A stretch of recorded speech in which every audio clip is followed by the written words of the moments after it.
why nutrition is very important. It's important for you to get the proper amount of sleep, to get your self-care. The biggest thing that I have been able to use in my personal life and also at my clinic, get yourself organized, get yourself that agenda, know what you're doing, have a plan on a regular basis, and that will help you to maintain and keep control.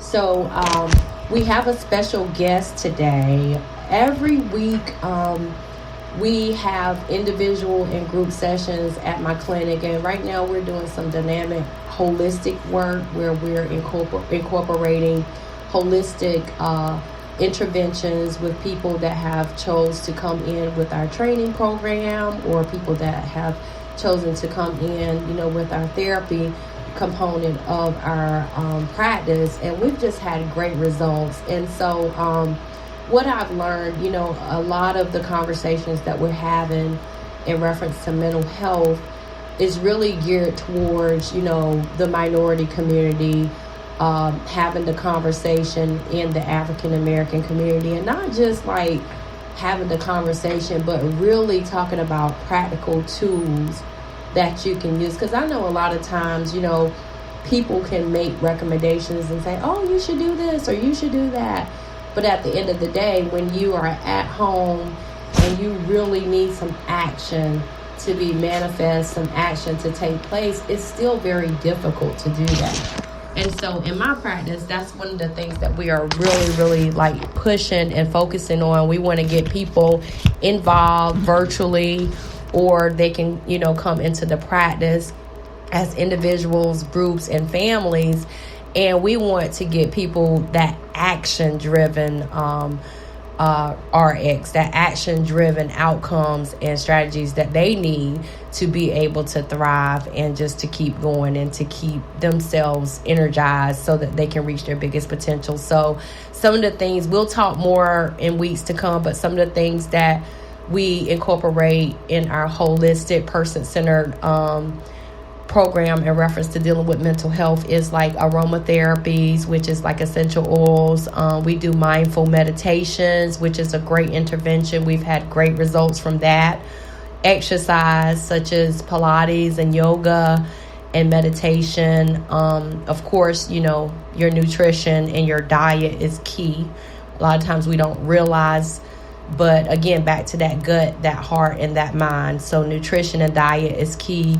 Spirituality is a biggie, and we've gotten tremendous results in reference to laughter. Laughter is so important because there are so many health benefits to laughing. And so we have a part of our sessions where we just laugh, we just let go and just laugh and release, and it's just, you feel so much better. So I'm going to laugh right now because I just know the benefits of laughing. So I'm going to laugh, and I hope you're laughing. And if you're not, if you don't want to laugh, then I want you to kind of pretend to laugh, because your body still is going to respond the same way. But laughter has really tremendous benefits in reference to health outcomes. And so that's what it's all about. It's about feeling good and being in charge, because when we lose control, like when you're driving a car and you're at 10-2 or 11-6 holding the steering wheel, you want to maintain control of that car. So when we talk about our mental health, it's a part of who we are, and it's important. And we're going to, unapologetically have the conversation and have the discussion. But we have a guest on this show today, and this guest is a part of our emotional wellness program. And the reason we thought it'd be a good idea to bring this guest on is because we're talking about diversity. We're talking about all the dynamics within families, but also talking about, working with, emotional wellness and looking at it from a multicultural standpoint as well. Because although, everyone deals with particular issues in various ways, but also when you have biracial children and you have biracial families that is integrated within our system, I think that's also a conversation that we need to have, and just the tremendous response that we've seen with some of the work. So we thought that we would invite Mr. J on today. So we're going to welcome Mr. J. Thank you so much for taking your time to come in and to engage in conversation with us here about emotional shifting in ways to really step in and take charge of our mental health. Thank you so much for joining. Good morning, Dr. Bell. Good morning. Good morning. How are you? I'm fine. How are you? I'm doing phenomenal. A little nervous, a little advantageous, but yeah, I'm good to go. Okay. Well, there is definitely nothing to feel nervous about. This is just a basic conversation that we're having, and I wanted to just kind of process with you in reference to what thoughts do you have when you think about, like, when you hear the term mental health? Tell me what comes to mind. Looney bin. Okay. That is my first instant. So I grew up in a small town in North Dakota. Mm-hmm. My grandparents had a farm, E-I-E-I-O, and we're trained as men in my community that if you hurt yourself, walk it off. If you're having a mental health, suck it up. Just stop being weak. And that's just how I was raised. Okay.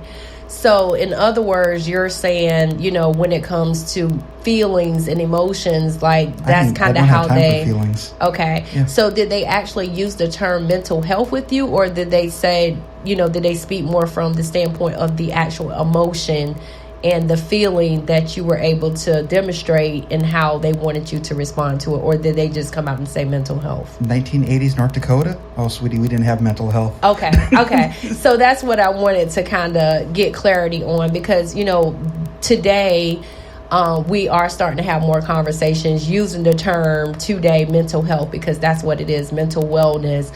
But a lot of times, because people aren't able to put that term, they're not able to associate that with their feelings and their emotions. They don't understand the importance of it. The bottom line is, you spoke of your childhood, and as a young boy, you had feelings and emotions, and oftentimes maybe you didn't know what to do with those, or when you wanted to express yourself to others, it was kind of a standard that was set in reference to how you deal with your emotions.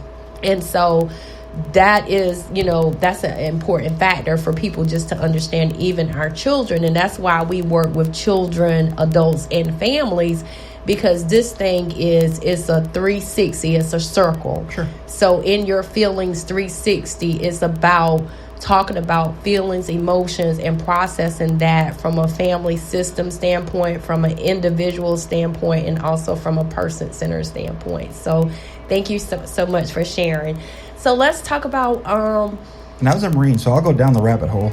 Oh, you were in the Marine. So, okay. So a lot of PTSD. We work with a lot of Marines, sure, in reference to the trauma, not just for that individual that serves, but also I think families also are impacted, by the lifestyle of the military. But tell me a little bit about how you can connect in reference to your emotions with the military. I know you referenced your family and the standard that they set. Tell me about your experience in your military career and how that impacts your emotions and mental health. Sure. So in the Marine Corps, you have two types of Marines. Okay. One type of Marine is called a grunt. A grunt is the person that goes and sees battle. They are the warrior's warrior. Mm-hmm. Then you have people like me. We're called POGs. POGs are support. So I was an electronics technician. I just fixed everything. So my military career is not going to be the same career as somebody who's on the front lines dodging bullet fire. It was my responsibility to make sure I could make them as safe as possible and support them. So I never saw any combat, no PTSD. My military career would be best summed up as I was a Bell South repairman. So I have no PTSD. Mm-hmm. The interesting thing about the military is, so I had a real job before I went in the military. I had my own apartment before I went in the military. And I see a lot of people transitioning out of the military that have hard times dealing with the real world, because you go in 17, 18, 19 years old, you've never had your own house, you've never had to pay your own bills, you've never had to do a lot of things, and when you go in the military, everything's taken care for you. You get a steady paycheck, but everything's completely covered.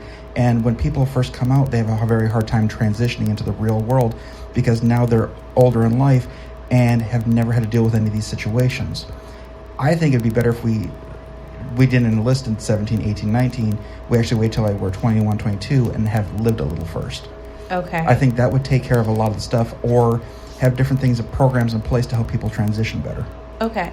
Well, that's funny that you mentioned, about the transition. That's a great point, because even, transition within itself, whether you're transitioning from the military, whether you're transitioning from a marriage, a change in job, whatever the case may be, transitioning, it's a hard thing. It's a hard thing to get through processes and to get back on track. And like he said earlier, you're not equipped sometimes to deal with the transition of life in general. But the thing about it is that everyone will go through a transition at one point or another. And so I want to talk more about transitions, but I want to really go back too, because you were able to solidify the difference in your roles, within the military. However, my question to you is, because I went to basic training at Fort Knox when I was in college. Okay. And so I went to basic training, but I remember the emotional response that I had when we got off of the bus. The drill sergeant for the first time. We had the drill sergeant for the first time, and it was very emotional. I was a cadet. I did it when I was in college during my second year in college, and so I would have saluted you. Yes. Okay. Yes. And so, but it was very emotional. I had so many emotions going on. I was scared. I had the background. I knew how to perform as a platoon leader, and all the different battalion commander. Even was my role when I was in college. However, it was very emotional. I was scared. I was away from my family. I had anxiety. So let's talk about, before you even got into your role within the Marines, that first encounter that you had. You want to go to boot camp? Yes. You want to go to the Yellow Footprints? Yes. Oh my God, I can take you to the footprints. Yes, let's talk about that and how that impacted you as an individual in reference to your emotions. So this journey started in 1996. It was November, just before Marine Corps birthday. So anyways, I grew up in North Dakota, never had left North Dakota. I'd been maybe the tri-state area, that was it. So my flight to boot camp was the first time ever on an airplane. If you know anything about North Dakota, this time of year is cold. I mean cold. If you look up the cold in the dictionary, you'll see a picture of North Dakota. So anyways, I was like, I'm going to go to boot camp during this the cold winter, because it's in California, and I'm having a nice warm winter. That was my first thinking. I kind of knew what to expect from basic training. I had 2 martial art instructors. Both of them were former Marines. Okay. And they let me know it's not going to be easy. I also went into the Marine Corps as a fat body. So what I mean by that is I actually had to wear railroad tracks on my shirt. So if you're over a certain height and weight standard in the Marine Corps, you have a little bit more difficult. Let's just say that. Okay. So when you go through your chow line, you have to hold the drill instructor and show them your tray and say, "Diet recruit, sir." And if you have any fat or anything on your tray, you don't get to eat it. But that's not your question. So when, you know how they say don't shave your head before you go to boot camp? Yes. Because you're going to get a harder time? Yes. I did. You shaved your head. I surely did. You were being proactive. I was being proactive, but yeah, I wanted to say, I said, you know what? I don't want them to take that power away from me. I want to take it away from myself. Okay. So I went in on my own terms, because I already knew I was going to have a hard time because I was a fat body. Okay. So I get to the Yellow Footprints. Everybody's yelling. The first 3 days of boot camp is nothing more than a mental game. You're running on little to no sleep. It's all administrative. They're trying to weed people out. Let's talk about the mental game. Okay. Tell me about that. The mental game, so it's sleep deprivation. They're going to constantly keep you up, keep you doing different little tasks. It's nothing really physical for the first couple of days. Okay. They really want to get into why you're there in the Marine Corps. They really want to get into, did you lie about your background? because certain things you can't go join the military with. Right. And you have the chance to tell the truth. So it's kind of like a screening process.